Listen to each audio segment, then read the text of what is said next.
tuendelee tumlee mtoto anayeitwa fundi smart kwa manufaa ya mafundi wetu pamoja na jamii. Mheshimiwa Mkurugenzi wa Fundi Smart,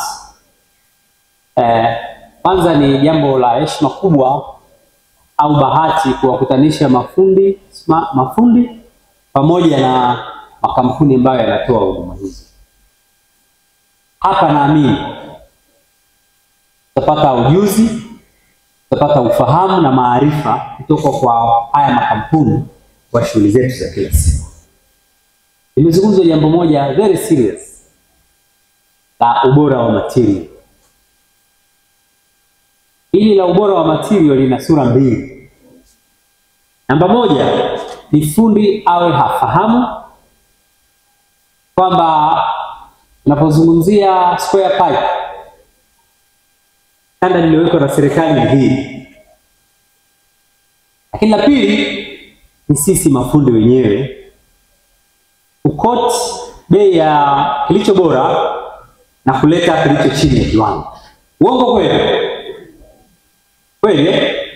Kwa hiyo wakati serikali inatimiza ya kwake, na nyinyi timizeni ya kweli. Unaelewana vizuri hapa? Kwa hiyo ni mbinu inatumika ili kujiongezea kipato, na inasababisha kundi kubwa la mafundi kukosa uaminifu. Kwa hiyo moja ambalo nasisitiza, tumepata fursa leo ya kwenda kuona vifaa vya Lodhia au na wengine waliopo, tuone ubora wa material, tuulize maswali. Hii ndio fursa, ndio maana ya kongamano. Lakini kubwa kuliko yote katika kundi hili ni uaminifu wa mafundi. Nadhani kwa sisi wengi ambao hatuna uwezo wa kujenga kwa kutumia contractor, wengi tunawategemea nyinyi. Uongo kweli? Na kutumia ukweli ulioko mtaani ni kwamba unapotumia fundi wa kawaida ni kwamba uwe unatembea na panado mfukoni. Uongo kweli? Kwa sababu lazima atakuumiza kichwa. Ana koti kiwango cha simenti ambacho nyumba haijafika nusu au ujenzi haujafika nusu, imekwisha. Fundi anaambia, "Oh, mimi nakula simenti yako." Wewe kwenye yeye ndo aliyekuandikia leta simenti elfu 50. Sasa mteja anasimama wapi? Nani mtetezi wa mteja? Kwa hiyo kama hamfahamu, ndivyo tunavyofanya.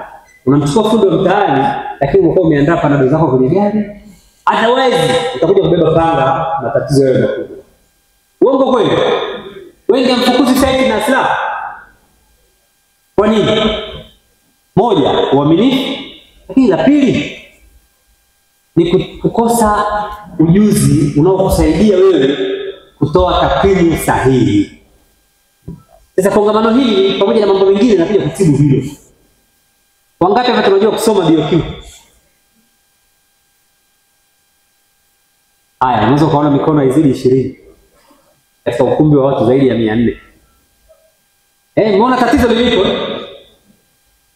Sasa ujuzi ule ndio maana wakuu wa VETA wako hapa na vyuo vingine.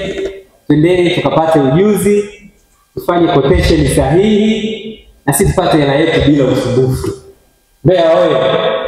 Mafundi oye! Kwa hiyo ukitibu uaminifu na ukaongeza ujuzi, hizi vurugu hazitakuwepo. Mheshimiwa Rasmi, tunafanya kazi pia na mafundi kwa kuwaunganisha na viwanda, ama tunasema hawa wazalishaji wa bidhaa mbalimbali.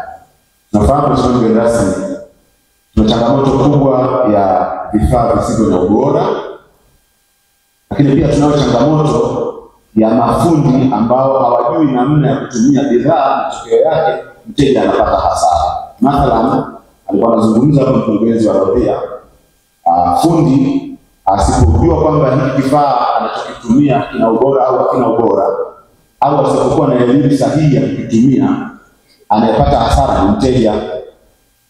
Unanunua mabati kwa bei kubwa, unaezeka nyumba, baada ya miezi 6 nyumba inavuja.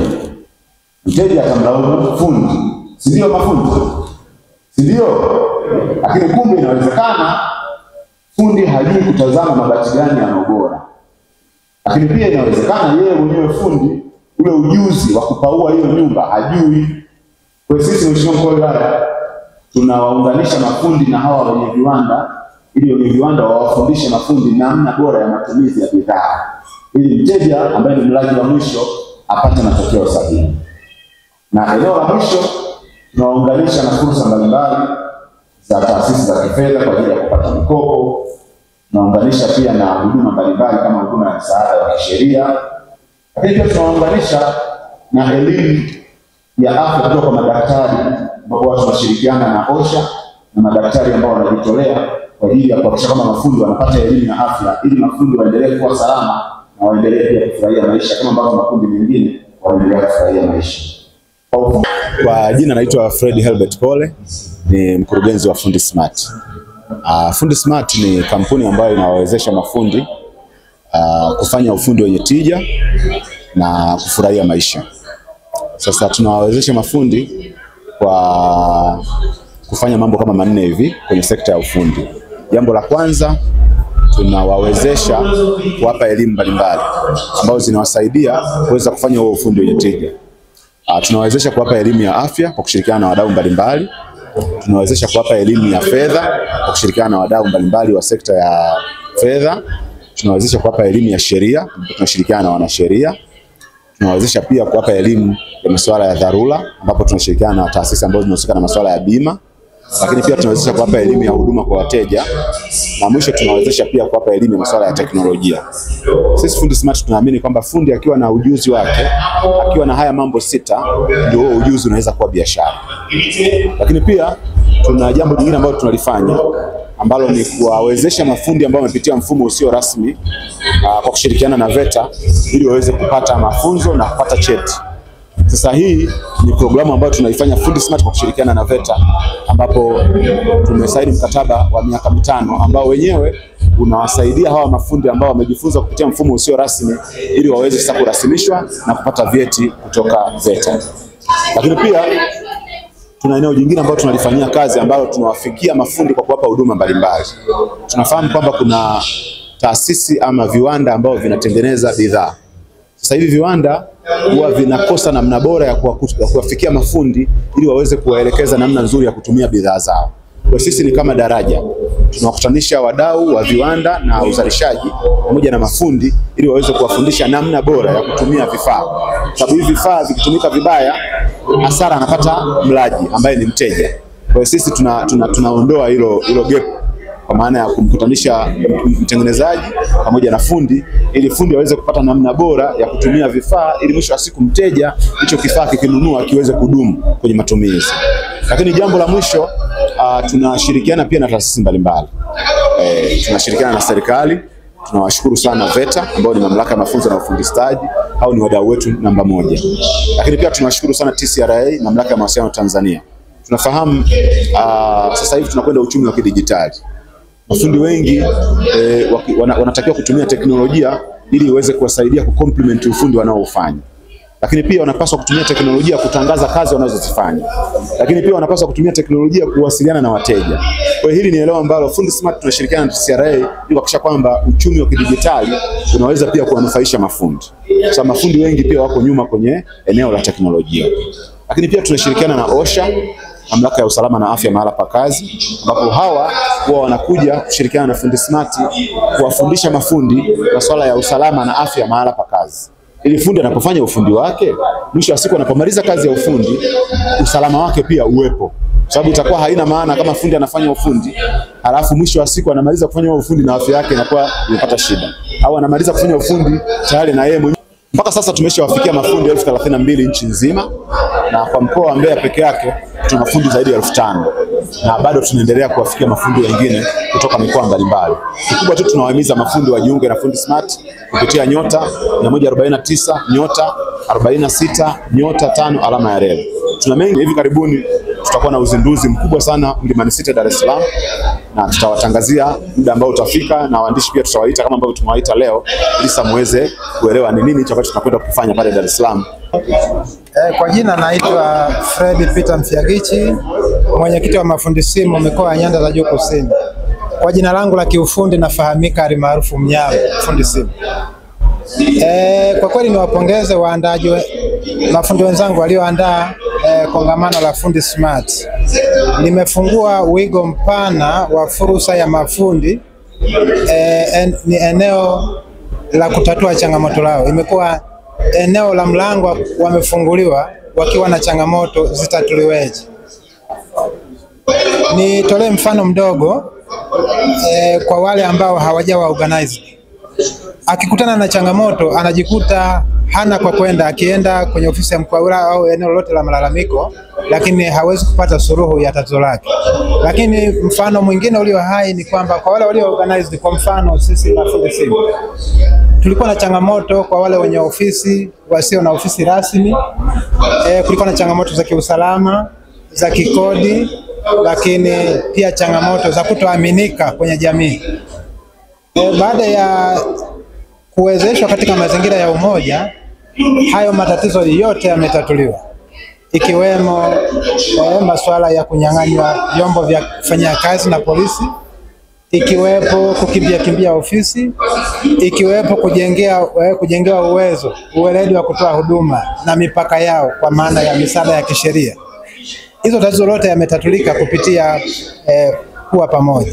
Kwa hivyo faida moja tuliyopata kwa jina naitwa Flora Mwamugi. Mimi ni fundi wa kushona nguo.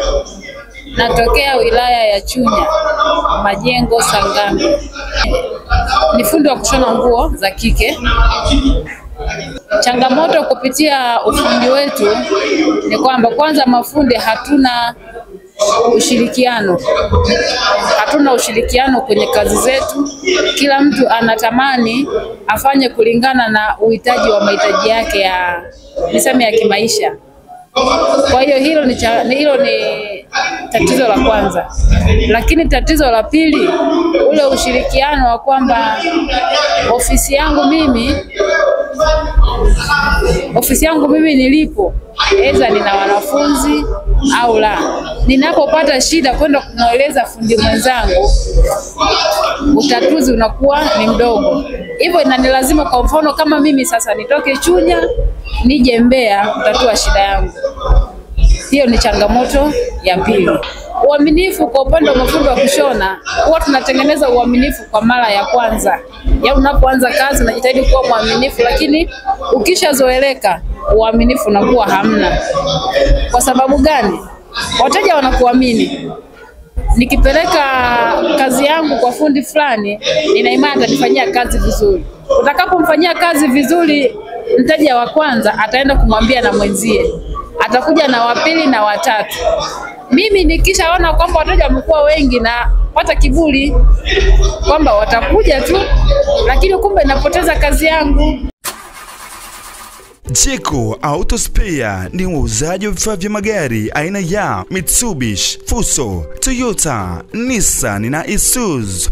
Tunapatikana Soweto, Mbeya. Kwa mawasiliano zaidi piga simu namba 0754 36 34 61 au 0757 74 51 12. Jeko Auto Spare, tunalipenda gari lako.